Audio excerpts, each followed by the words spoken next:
नमस्कार दोस्तों, मैं एस.एल. बागड़ी आपके अपने YouTube चैनल फ्यूचर कैरियर में आप सबका हार्दिक स्वागत करता हूं।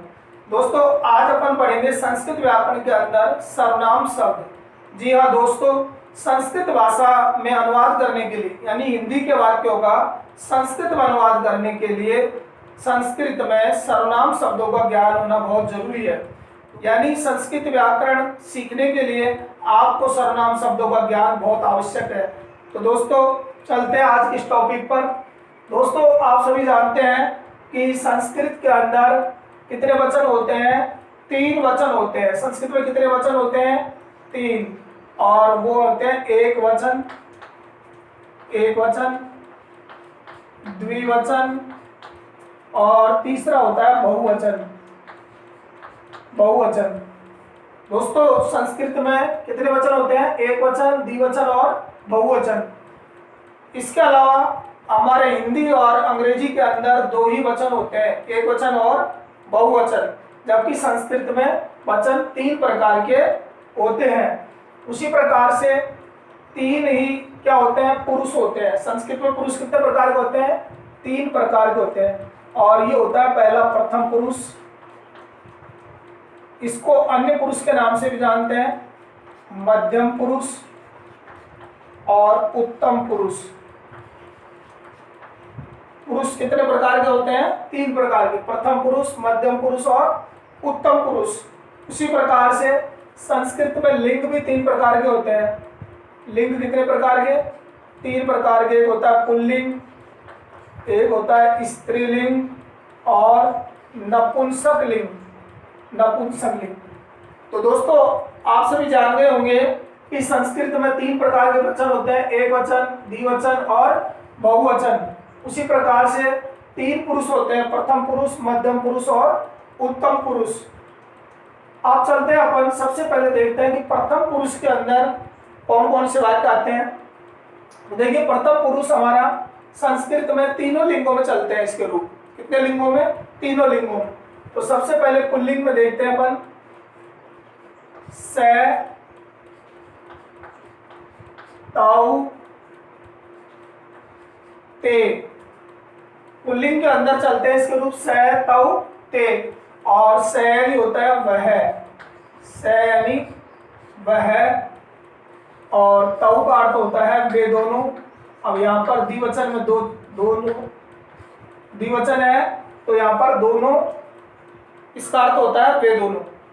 ताऊ यानी वे दोनों और ते यानी वे सब। तो पुल्लिंग के अंदर इसके रूप चलते हैं से, ताऊ, ते, वह, वे दोनों, वे सब।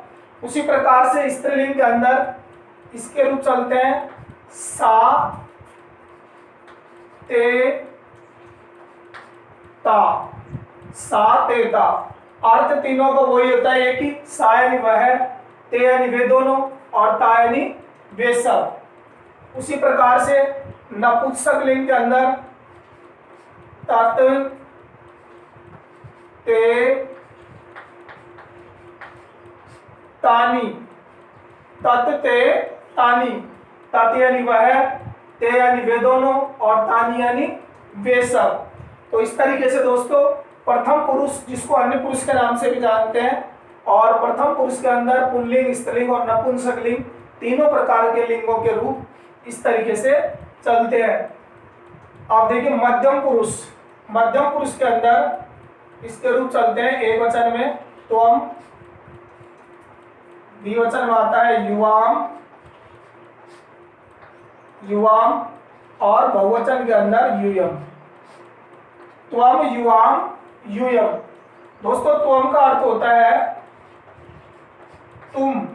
त्वम का अर्थ होता है तुम, और युवाम यानी होता है तुम दोनों। युवाम यानी तुम दोनों, और यूयम यानी होता है तुम सब। यूयम यानी तुम सब। तो इस तरीके से मध्यम पुरुष के अंदर त्वम, युवाम, यूयम, तुम दोनों, तुम सब, यानी इस तरीके से इनका अर्थ होता है। अब देखिए, उत्तम पुरुष के अंदर इसके रूप चलते हैं अहम, आ, वयम, अहम आवाम वयम। अब देखिए अहम यानी क्या होता है, मैं, अहम यानी मैं, आवाम यानी हम दोनों, आवाम यानी हम दोनों, और वयम यानी हम सब, वयम यानी हम सब। तो इस तरीके से अपन ने देखा कि प्रथम पुरुष के अंदर स, तौ, ते, स्त्रीलिंग के अंदर सा, ते, ता, और नपुंसक लिंग के अंदर तत्ते, तानी। उसी प्रकार मध्यम पुरुष में त्वम, युवाम, यूयम, और उत्तम पुरुष में अहम, आवाम, वयम। 3 प्रकार के पुरुष होते हैं। अब देखिए दोस्तों, जैसे ही अपन एग्जाम के अंदर वहां पर संस्कृत अनुवाद के लिए जब हमारे पास वाक्य आते हैं तो उनका अपन अनुवाद संस्कृत में कैसे करेंगे, थोड़ा उदाहरण देख लेते हैं अपन। जैसे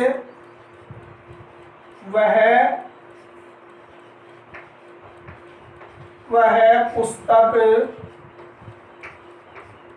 पढ़ता है, वह पुस्तक पढ़ता है। अब यहाँ पर देखिए लास्ट में क्या रहा है, एहर है, तो हमारा कौन सा लकार होगा, लट लकार होगा, वर्तमान काल का वाक्य है यहाँ पर, ठीक है ना। अब वह के लिए अपन सबसे पहले देखेंगे संस्कृत। अब पढ़ता है, अब यहाँ पर देखिए वह पुस्तक पढ़ता है, लिंग कौन सा है, पुल्लिंग है, स्त्रीलिंग है या नपुंसक लिंग है। सबसे पहले अपन लिंग की प्रयोग, लिंग का ज्ञान करेंगे। तो यहाँ पर वह पुस्तक पढ़ता है, पुल्लिंग है, क्या है, पुल्लिंग। अगर यहाँ पर होता वह पुस्तक पढ़ती है तो हो जाता स्त्रीलिंग। तो पुल्लिंग वाला अपन स काम में लेंगे यहाँ पर, तो वह की संस्कृत हो जाएगी स, वह की क्या हो जाएगी, स, ठीक है ना। स पुस्तक का हो जाएगा पुस्तकम, क्योंकि वह पुस्तक को पढ़ता है, कर्म कारक है इसके अंदर, कौन सा कारक है, कर्म कारक। तो द्वितीय व्यक्ति आएगी पुस्तक के यहाँ पर, तो स पुस्तकम। और पठ यानी पढ़ना, पठ यानी पढ़ना, लट लकार प्रथम पुरुष एक वचन में पढ़ती आता है, तो इसकी संस्कृत हो जाएगी वह पुस्तक पढ़ता है, स पुस्तकम पठती, ठीक है। अब देखिए अगला वाक्य अगर यहाँ पर दे दिया जाए कि वह पुस्तक पढ़ती है, वह पुस्तक पढ़ती है। अब दोस्तों इसके अंदर कौन सा लिंग है, स्त्रीलिंग है, कौन सा लिंग है, स्त्रीलिंग। अपन बनाएंगे स्त्रीलिंग के लिए वह की संस्कृत सा, यहाँ पर से नहीं आएगा। अगर पुल्लिंग है तो से का प्रयोग करेंगे, और स्त्रीलिंग आ रहा है तो सा का प्रयोग करेंगे। तो वह है की संस्कृत हो जाएगी सा, पुस्तक का हो जाएगा पुस्तकम, क्योंकि वही कर्म कारक द्वितीय व्यक्ति है इसके अंदर। और पठ यानी पढ़ना, एक वचन में आएगा पठती, एक वचन में लट लकार में क्या आएगा, पठती। तो सा पुस्तकम पठती, यहाँ पर अपन स्त्रीलिंग के रूप इस तरीके से बनाएंगे, ठीक है ना। आप देखिए अगला उदाहरण लेते हैं। वह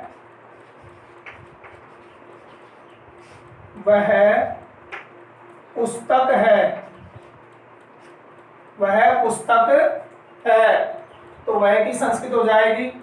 अब यहाँ पर लिंग देखिए नपुंसक लिंग है, कौन सा लिंग है, नपुंसक लिंग। तो तत्, वह की संस्कृत क्या होगी, तत् पुस्तकम, तत् पुस्तकम, तत् पुस्तकम अस्ति, ठीक है ना। तो इस तरीके से अपन ने देखा, देखो वह पुल्लिंग के लिए क्या आएगा, से, स्त्रीलिंग के लिए सा, और नपुंसक लिंग के लिए तत्, है ना। और एग्जांपल आगे देखते हैं, अगला उदाहरण इसका। जैसे वे सब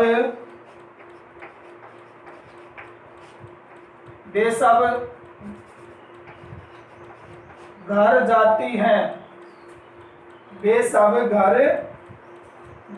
घर जाती हैं। दोस्तों अपन लिंग देखेंगे इसके अंदर लिंग है, घर जाता है नहीं है, जाती है, तो स्त्रीलिंग हो गया। तो स्त्रीलिंग के लिए वे सब। अब यहाँ पर देखिए सा एक वचन है, अगर द्विवचन होता तो ते आता, और बहुवचन के लिए क्या आएगा, ता। बहुवचन के लिए वे सब का मतलब हो गया बहुवचन, तो प्रथम पुरुष का ये बहुवचन है, तो यहाँ पर आएगा ता घर को, तो गृहम, गृहिम, और गच्छति, गच्छते, गच्छन्ति आएगा यहाँ पर बहुवचन के साथ। प्रथम पुरुष के बहुवचन में क्या आएगा? गच्छन्ति। ताग्रहम गच्छन्ति। ठीक है ना। आगे देखिए दोस्तों, मध्यम पुरुष के अंदर देखते हैं अपन उदाहरण।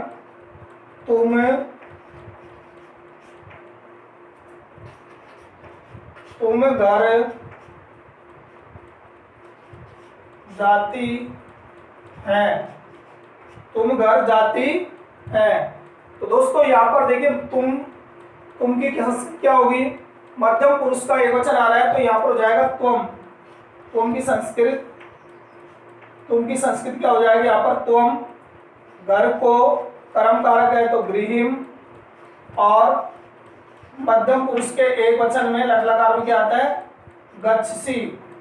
गम का हो जाता है गच्छ, गम यानी जाना, और गम का हो जाता है गच्छ, तो यहाँ पर हो जाएगा गच्छसि, मध्यम पुरुष एक वचन के अंदर। ठीक है ना। आगे देखिए, तुम दोनों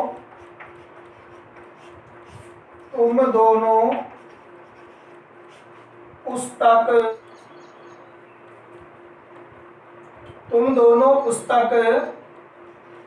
पढ़ते हैं। तुम दोनों पुस्तक पढ़ते हैं। अब इसकी संस्कृत बढ़ाएंगे। अपन देखेंगे यहाँ पर तुम दोनों, तो मध्यम पुरुष का क्या आ रहा है? द्विवचन। कौन सा वचन है इसके अंदर? द्विवचन। दोस्तों अपन को यहाँ पर पुरुष और वचन का ज्ञान होना बहुत जरूरी है।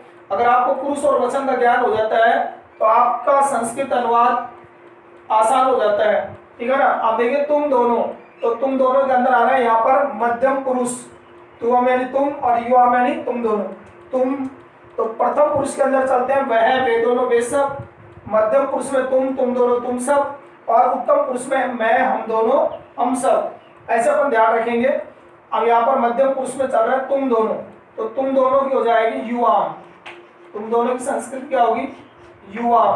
तुम दोनों द्विवचन के लिए युवा आएगा। ठीक है ना। पुस्तक को, तो कर्ता ने कर्म को, यहाँ पर कर्म कारक छिपा हुआ है, यह आएगा द्वितीय व्यक्ति के अंदर पुस्तकम। अब पठ यानी होता है पढ़ना। ठीक है ना। अब अपन को वापिस यहाँ पर पुरुष और वचन को देखना पड़ेगा कि यहाँ पर क्रिया जब भी लगाते हैं तो क्रिया किस पुरुष और किस वचन के अनुसार ही लगती है, कि यहाँ पर पुरुष और वचन के अंदर क्या है। ठीक है ना। आप देखो युवाओं के अंदर अपन देख रहे हैं मध्यम पुरुष का द्विवचन है। अपन क्रिया लगाएंगे पढ़ती, पढ़ते, पठंती, पढ़सी, पठते। क्या आएगा यहाँ पर? पठते, पठते। ये यहाँ पर विसर्ग आएगा द्विवचन के अंदर, जबकि बहुवचन के अंदर विसर्ग नहीं आता है, वहां पर पठत आता है। आगे अगला उदाहरण देखिए।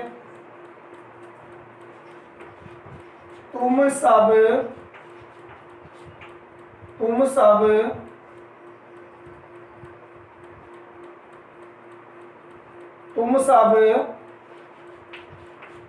जल पीते हैं।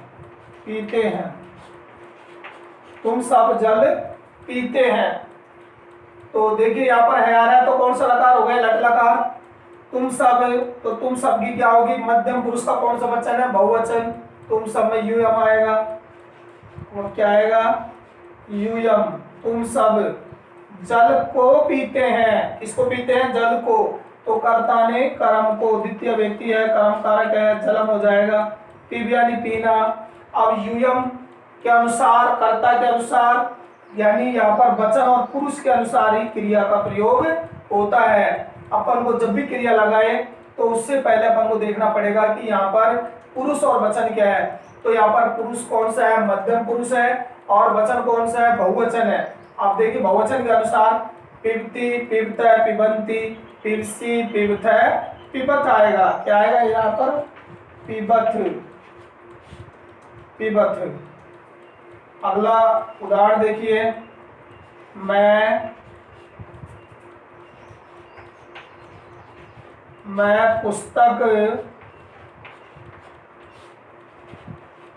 पुस्तक पढ़ता हूँ।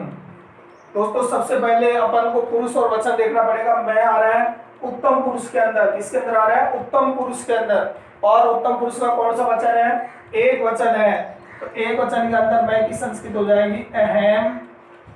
पुस्तक को, तो कर्ता ने कर्म को, द्वितीय व्यक्ति लगाएंगे, पुस्तकम हो जाएगी। पठ यानी पढ़ना।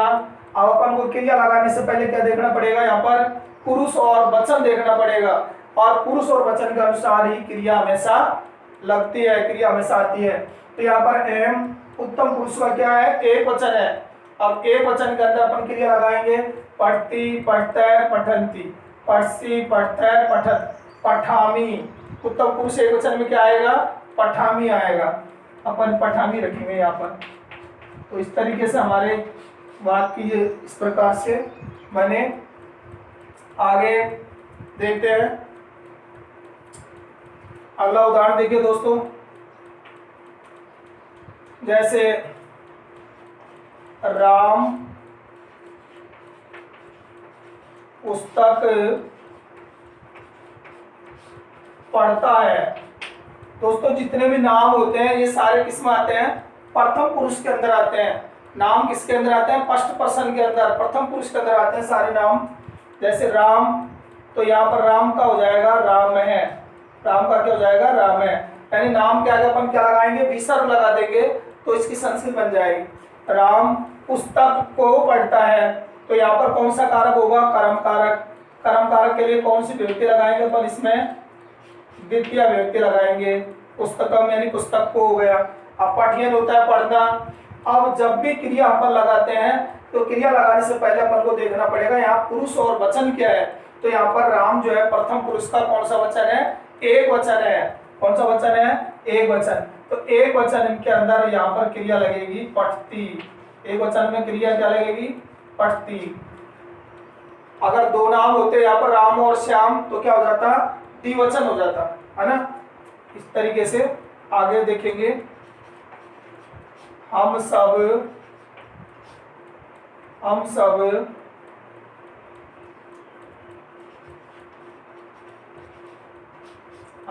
पुस्तक पढ़ते हैं। हम सब पुस्तक पढ़ते हैं।